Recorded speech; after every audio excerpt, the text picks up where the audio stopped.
घर से रहुआ तनी बहरी ज्यादा रह तनी का बात बा? ओके कुछ शंका बका? अरे शंका के तो बात बढ़ले बा, लेकिन हम रियलो देखले बानी ना। रियल देखले बालू? I am fit. कजी एक दिन देखले रहे राउ कुर्ता के पेछुआरी हो के करता टिकुली सटा रहे। अरे भैया कोनो संगी साथी मजाक में ही सटा देले हो यहाँ। ऐसे कैसे कोई मजाक में सटा दी? कोनो बात जरूर बाटे। नहीं नहीं एकर कोनो टेंशन मत लो। अरे टेंशन के बात तो बढ़ले न बा। हाय सुनी सुनावो। आवेला चुपे चोरी घुसेला घर में, सुना वाला में तनी है हरे हो।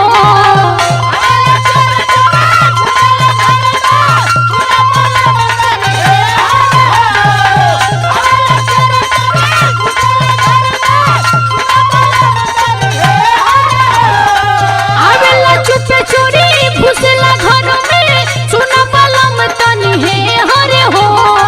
रहल रतिया के हर कौन रखल बाड़ा में हरे हो।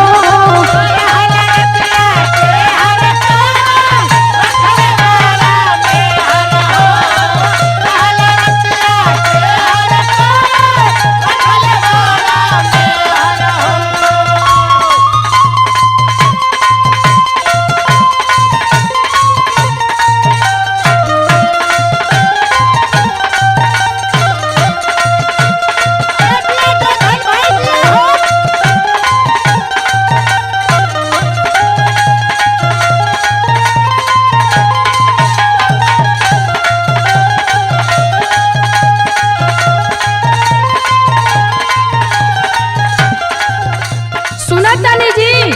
हाँ बोला। अरे आजकल के जवनी राउर रवैया हो गइल बा।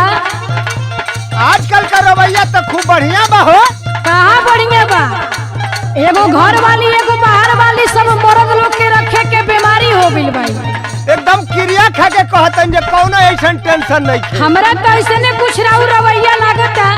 नहीं यही से रहुआ घरे दुआरे आजकल कम रहतनी। सुनी हमर बात।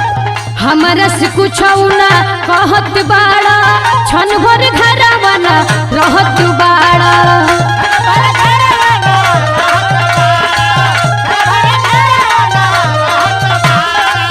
हमरा से कुछ ना कहत बाड़ा, छन भर घरवा ना रहत बाड़ा।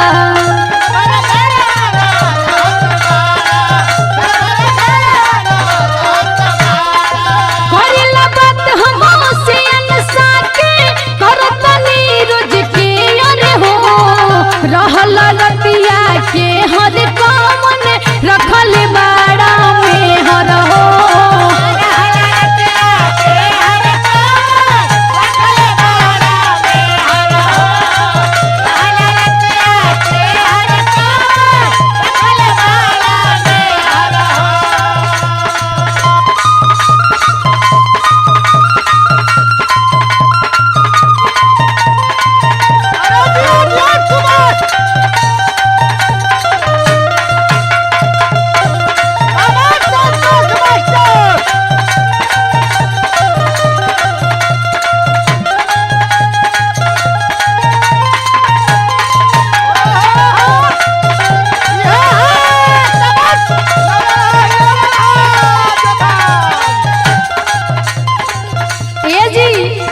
बोला।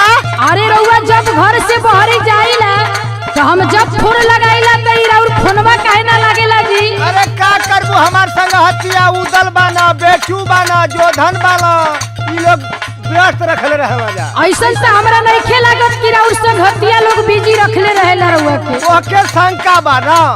एकदम शंका बा। एकदम शंका मत करना तो हम बाहुर के मुंह जाई।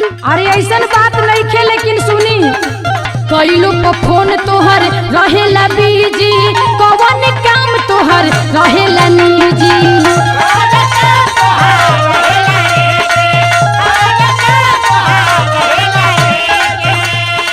कई लोग को फोन तोहर रहेला बिजी, कौन काम तोहर रहेला निजी।